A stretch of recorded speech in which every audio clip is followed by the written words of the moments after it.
खुलुमबाय बेयो बड'लेण्ड इंखं टेलिभिजन दिनै 21 जुन 2022 मंगलबार खालि सानसेनि बरादखौ नोंथांमोननि खाथियाव लाबोदों आं सदानन्द दैमारिया।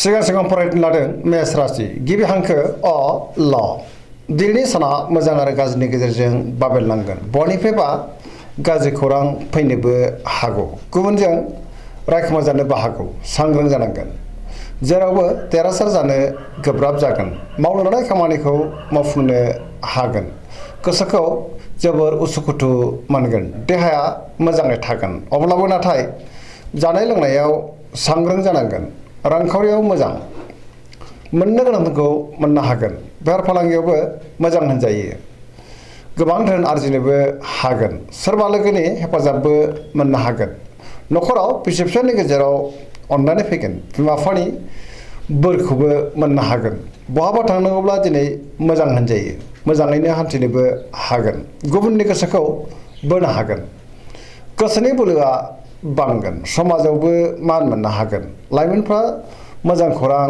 मोनगोन गोसोआबो जोबोर रमान्टिकबो जानो हागौ फरायसाफ्रा दिनै फरायनायाव गोसो दुंखांगोन आरो मोजां फिथाइ मोननोबो हागोन।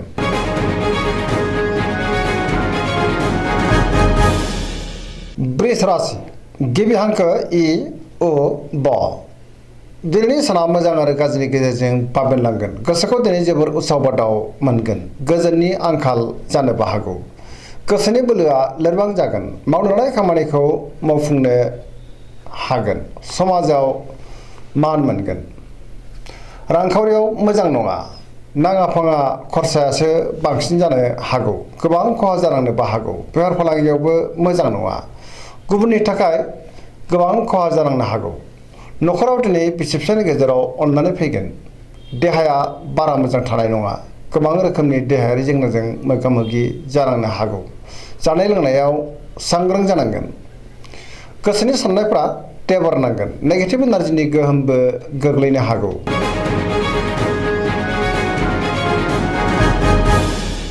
मिथुन राशि गिबि हांखो ख स दिनैनि साना जोबोर मोजां बयजोंबो अनजागोन आरो गुबुननि अनसायनायखौ मोननो हागोन गोबां बिथिङाव जाफुंसार जानो हागोन गोसोखौ दिनै जोबोर गोजोननाय मोनगोन गोसोआव गोग्गो आरो गोथों साननायबो फैगोन देहाया मोजाङैनो थागोन रांखावरियाव दिनै जोबोर मोजां गोबां धोन मोननो हागौ बेफार फालांगियावबो जोबोर मोजां मुलाम्फा मोनगोन न'खराव अननानै फैगोन समाजावबो गोबां मान मोननो हागोन गोसोनि बोलोआ बांगोन मावनो लानाय खामानिखौ थि समावनो आरो गोरलैयैनो मावफुंनोबो हागोन सोरबा लोगोनि हेफाजाबखौबो मोननो हागोन गुबुनजों मोजां सोमोन्दो लाखिनोबो रोंगोन लाइमोनफोरनि गोसोआ दिनै जोबोर रमान्टिक जागोन आरो गावबा गावनि गोसोनि साननायफोरखौबो फोरमायलायनोबो हागोन फरायसाफ्रा दिनै फरायनायाव गोसो दुंखांगोन आरो मोजां फिथाइ मोनगोन पजिटिभ एनार्जिनि गोहोमबो गोग्लैनो हागौ।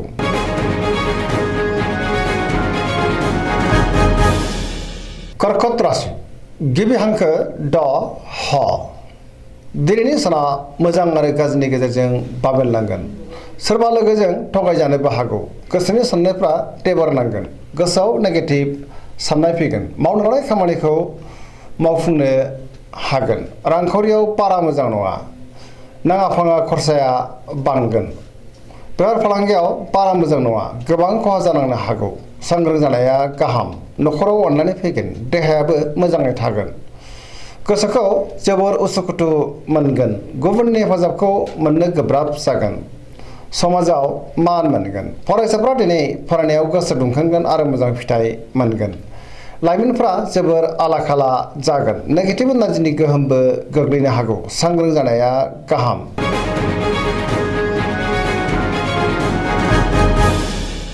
सिंह राशि गिबि हांखो म ट दिनैनि साना जोबोर मोजां गोबां मोजां खाबु फैनोबो हागौ सोरनिबा अननायखौ दिनै मोननो हागोन सुथुरा जेनगोन गोसोखौ दिनै जोबोर गोजोननायबो मोनगोन समाजाव मान मोनगोन गोसोआव गोग्गो आरो गोथों साननाय फैगोन मावनो लानाय खामानिखौ थि समावनो आरो गोरलैयैनो मावफुंनोबो हागोन सोरबा लोगोनिफ्राय थोजासे हेफाजाबखौबो मोननो हागोन रांखावरियाव जोबोर मोजां अब्लाबो नाथाय खरसायाबो बांगोन मोननो गोनांखौ मोननो हागोन बेफार फालांगियाव दिनै जोबोर मोजां होनजायो गोसोनि साननायखौ दिनै गुबुननो फोरमायनो हागोन। न'खराव बिसि फिसायनि गेजेराव अनलायनाय फैगोन। बिदा फंबायजों मोजां सोमोन्दो थागोन। बिमा बिफानि अननाय आरो बोरखौबो दिनै मोननो हागोन। समाजावबो मान मोनगोन।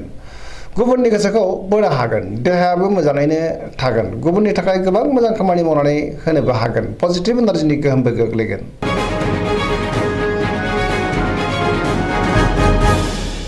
कन्या राशि गिबि हांखो प ट।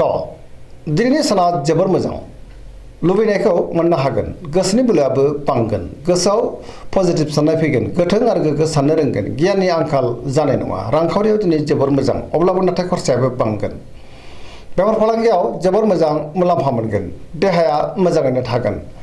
गोबां मुंदांखा सुबुंजों लोगो मोनज्लायनो हागौ। न'खरावबो दिनै अनलायनाय फैगोन। गोबां खामानियाव मुखुबबो थागोन। सोरजोंबा बाख्नाय जानोबो हागौ। गोसोखौ दिनै जोबोर गोजोननाय मोनगोन। पजिटिभ एनार्जिनि गोहोम गोग्लैगोन। गुबुननि थाखाय गोबां मोजां खामानि मावनानै होनोबो हागोन। लाइमोनफोरा जोबोर रमान्टिक जागोन आरो गावबा गावनि गोसोनि साननायखौ फोरमायलायनोबो हागोन।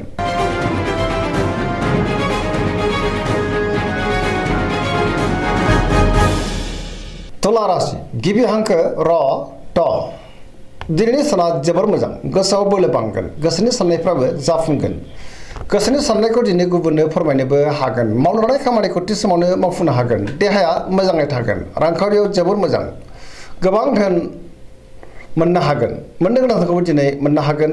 न'खराव बिसि फिसायनि गेजेराव अनलायनाय फैगोन। समाजावबो मान मोननो हागोन। बेफार फालांगियावबो जोबोर मोजां होनजायो। गुबुननि गोसोखौ गोरलैयैनो बोनो हागोन। सोरबा लोगोनि हेफाजाबखौ मोननो हागोन। गोदान थांखि लानो रोंगोन आरो गोदान खामानियाव आखाइ होजेननोबो हागोन। सेंग्रा सिख्लाफ्रा जोबोर रमान्टिक जागोन आरो गावबा गावनि गोसोनि साननायखौ फोरमायलायनोबो हागोन। पजिटिभ एनार्जिनि गोहोमबो गोग्लैगोन।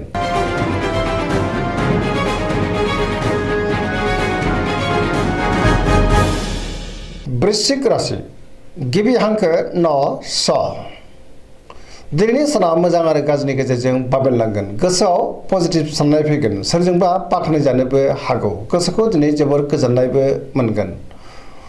अब्लाबो नाथाय गुबुननि थाखाय गोबां रोखोमनि जेंनायाव गोग्लैनांनो हागौ। सांग्रां जानाया गाहाम। समाजाव लोगो लेवा बांगोन। सोरबा गोजाम लोगोजों बहाबा लोगो मोनज्लायनो हागौ। गोसोआव गोग्गो आरो गोथों साननाय फैगोन। मावनो लानाय खामानिखौ थि समावनो आरो गोरलैयैनो मावफुंनोबो हागोन।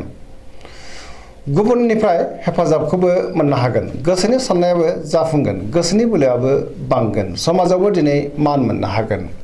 रांखावरियाव बारा मोजां नङा। नाङा फाङा खरसाया बांगोन। मोननो गोनांखौ दिनै मोननो गोब्राब जागोन। बेफार फालांगियाव बारा मोजां नङा। खहा जानांनो हागौ। देहाया दिनै मोजाङैनो थागोन। गुबुननि हेफाजाबखौ मोननो हागोन। फरायसाफ्रा दिनै फरायनायाव गोसो दुंखांगोन आरो मोजां फिथाइ मोनगोन। लाइमोनफोरा जोबोर रमान्टिक जागोन।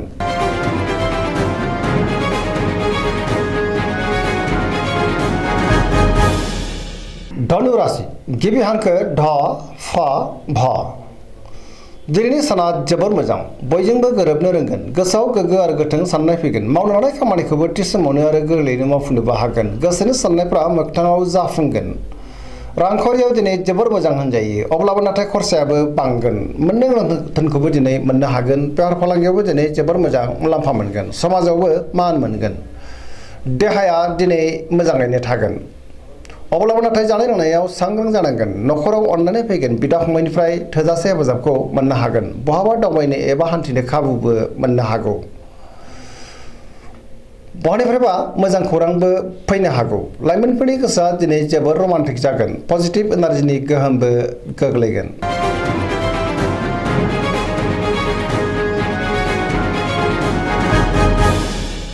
मकर राशि गिबि हांखो ख ज। दिनैनि साना मोजां आरो गाज्रिनि गेजेरजों बाबेनलांगोन। गोसोनि बोलोआ लोरबां जानो हागौ। सोरबा सुथुरनि गाज्रि नोजोर गोग्लैनोबो हागौ। सांग्रां जानांगोन। गोसोनि साननायफ्राबो देबारनांगोन। मावनो लानाय खामानिखौ थि समावनो मावफुंनो गोब्राब जागोन। माबा नङा माबा मोनसे हेंथा फैनो हागौ। रांखावरियाव मोजां। आयआ बांगोन। बेफार फालांगियावबो मोजां होनजायो। गुबुनजों मोजां सोमोन्दो लाखिनो हागोन।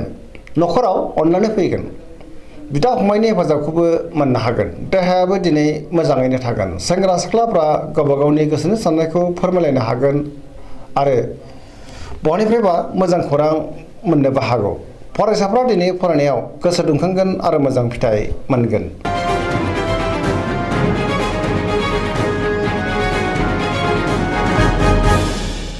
कुम्भ राशि गिबि हांखो ग स दिनैनि साना जोबोर मोजां बयजोंबो मोजां सोमोन्दो लाखिनो रोंगोन माबा नङा माबा मोनसे मोजां खौरां फैनोबो हागौ गोसोआव पजिटिभ साननाय फैगोन गोथों आरो गोग्गो साननो रोंगोन गियाननि आंखाल जानाय नङा गोसोखौ दिनै जोबोर गोजोननायबो मोनगोन मावनो हानाय खामानिखौ थि समावनो आरो गोरलैयैनो मावफुंनोबो हागोन समाजावबो मान मोनगोन गोबां मुंदांखा सुबुंजों दिनै लोगो मोनज्लायनो हागौ रांखावरियाव जोबोर मोजां बेफार फालांगियावबो जोबोर मोजां होनजायो देहाया दिनै मोजाङै थागोन अब्लाबो नाथाय जानाय लोंनायाव सांग्रां जानांगोन न'खराव अननानै फैगोन गुबुननि हेफाजाबखौबो मोननो हागोन बिमा बिफानि अननाय आरो बोरखौ मोनगोन बहाबा दावबायहैनो बा हान्थिनो खाबु मोननो हागौ पजिटिभ एनार्जिनि गोहोमबो गोग्लैगोन।